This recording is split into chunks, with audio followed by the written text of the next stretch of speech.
Il y a quelques années, nous avons fait l'une des découvertes les plus importantes de ce début de siècle en astronomie. Un objet qui vient de l'espace interstellaire et qui est venu nous visiter. Les théories quant à son origine se sont rapidement multipliées. Et aujourd'hui, nous pensons avoir trouvé la réponse. Cet objet, c'est Oumuamua. J'ai déjà abordé le cas dans d'autres vidéos, donc pour pas que ça fasse doublon, on va juste faire un bref résumé. En septembre 2017, des astronomes du projet Pan-STARRS à Hawaï détectent un corps céleste qui se balade dans le système solaire. Considéré d'abord comme une comète puis un astéroïde, on lui a attribué le nom de A2017-U1. Il s'est approché du système solaire intérieur, mais avec une vitesse beaucoup trop importante pour avoir une orbite elliptique autour du Soleil. La seule explication logique et rationnelle était de penser que A2017-U1 ne vienne pas du système solaire, mais de l'espace interstellaire. Et c'est la première fois que l'on découvre un truc pareil, rendant ainsi cette découverte mémorable. L'objet a été renommé Oumuamua, ce qui veut dire éclaireur ou bien messager dans plusieurs langues polynésiennes. Oumuamua est passé très près du Soleil. Son périhélie ne se trouvait qu'à quelques millions de kilomètres de celui-ci. L'assistance gravitationnelle de notre étoile a considérablement accéléré sa vitesse. Aujourd'hui, Oumuamua s'éloigne de nous à la vitesse prodigieuse de 87 km par seconde. C'est beaucoup trop rapide pour que la gravité reprenne le dessus.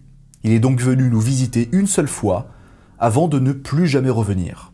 Les données radars ont estimé sa taille à quelques centaines de mètres de longueur pour quelques dizaines de mètres de largeur, ce qui donne un aspect de cigare géant. Les animations artistiques, pour illustrer cet objet céleste, ont eu un impact médiatique sans précédent et ont logiquement fait le tour du monde. Dans une ancienne vidéo, j'ai parlé de Avi Loeb, un chercheur qui s'est fait connaître pour ses théories assez controversées sur le sujet. En effet, même s'il possède une solide connaissance en astrophysique, un grand nombre de ses confrères l'ont critiqué pour les conclusions hâtives qu'il a données. Il est persuadé qu'Oumuamua soit d'origine artificielle, plus précisément l'œuvre d'une civilisation extraterrestre. Déjà, l'objet réagit aux radiations solaires d'une manière très particulière, faisant penser à une sorte de voile géante. Quand il a commencé à s'éloigner du Soleil en 2018, sa vitesse n'a pas diminué comme on le pensait, comme si une force inconnue la maintenait à une vélocité trop élevée. Ce phénomène est courant avec les comètes grâce à l'effet de dégazage, lorsque la lumière du Soleil transforme la glace d'eau à leur surface en gaz, créant ainsi une queue de poussière derrière elle. Mais A2017-U1 ne possède aucune activité cométaire. Forcément, l'idée est venue à l'esprit de beaucoup de gens, y compris des organismes sérieux. Le programme SETI, par exemple, qui cherche la vie extraterrestre par le biais de signaux radio depuis 60 ans, a travaillé avec l'observatoire de Green Bank ainsi que le Allen Telescope Array pour analyser Oumuamua sous toutes ses coutures. Et la réponse est clinique. Aucune source radio inhabituelle n'a été détectée. Il faut avouer que ça fait partie des explications les plus sensationnelles, les plus racoleuses et les plus séduisantes. N'importe qui rêverait d'apercevoir un vaisseau extraterrestre en perdition ou quelque chose dans le genre.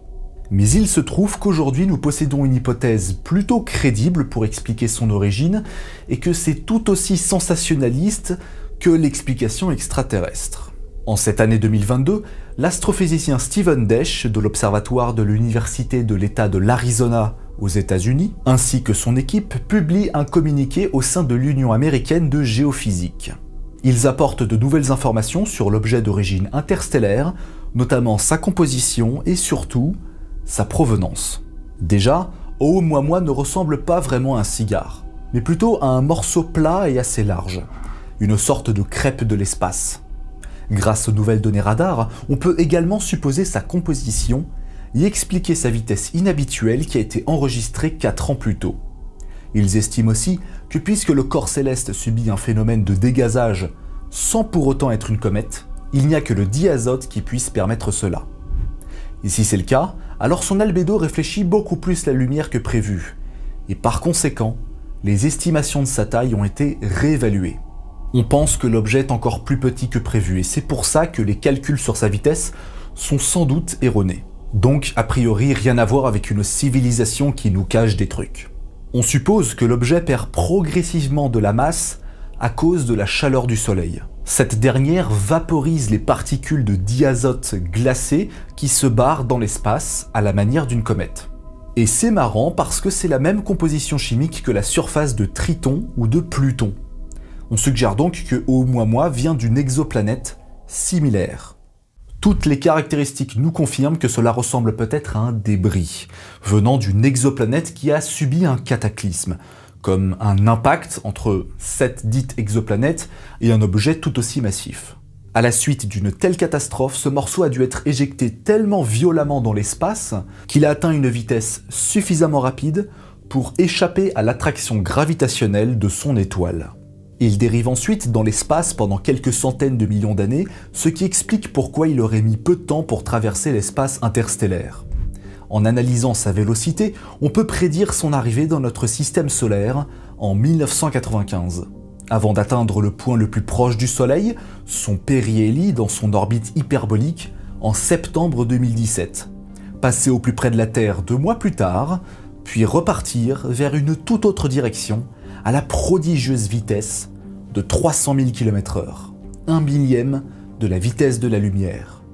Donc, pour résumer, selon cette théorie, Oumuamua serait le débris d'un impact venant d'une exoplanète similaire à Pluton, percuté par un bolide qui a provoqué un cataclysme, et en éjectant un débris qui a valdingué dans l'espace interstellaire pendant des centaines de millions d'années, jusqu'à arriver à nous.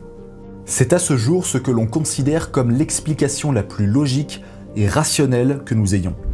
Mais il est tout à fait possible que cette position change dans le futur, avec l'arrivée de nouvelles informations.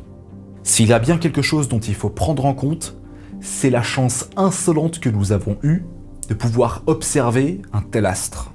Vu l'immensité de l'espace, le fait d'être attiré par le Soleil et en plus de passer extrêmement près, à quelques dizaines de millions de kilomètres tout au plus, relève d'un énorme coup de chance pour nous. Et s'il y a bien quelque chose avec laquelle je suis tout à fait d'accord avec Avi Loeb, c'est qu'on risque d'en rencontrer plusieurs dans un futur plus ou moins proche. Recevoir la visite d'autres objets qui ne viennent pas du système solaire. D'ailleurs, est-ce que nous avons vraiment la certitude absolue que A2017-U1 est le tout premier objet venant de l'espace interstellaire à être observé par l'homme? Eh ben en fait, on ne sait pas. C'est le premier dont on est sûr que l'on a répertorié. Peut-être qu'il y en avait d'autres avant et on s'en était pas rendu compte. Si nous avons pu observer Oumuamua, c'est soit parce qu'il est seul et que nous avons eu une chance extraordinaire, soit parce que c'est juste un objet parmi tant d'autres. Le Soleil aurait très bien pu l'attirer, mais pour qu'il passe 10 fois plus loin que Neptune. Et là, on ne serait probablement jamais au courant de son existence. En novembre 2017, lorsque Oumuamua passait près de la Terre, des chercheurs ont suggéré l'existence d'un projet qui s'appelle le projet Lyra, dont l'objectif est très simple, envoyer une sonde le plus rapidement possible, rattraper Oumuamua afin d'effectuer un survol et l'observer de très près. Si jamais un tel projet est avalisé, ce sera extrêmement difficile de le réaliser. Dans tous les cas, ce sera le sujet d'une autre vidéo. En attendant, vous pouvez toujours regarder celle sur les planètes errantes, et puis aussi vous abonner à la chaîne, partager mon travail, mettre un petit pouce bleu, un commentaire et activer la cloche. Allez, à la prochaine et bonne fête.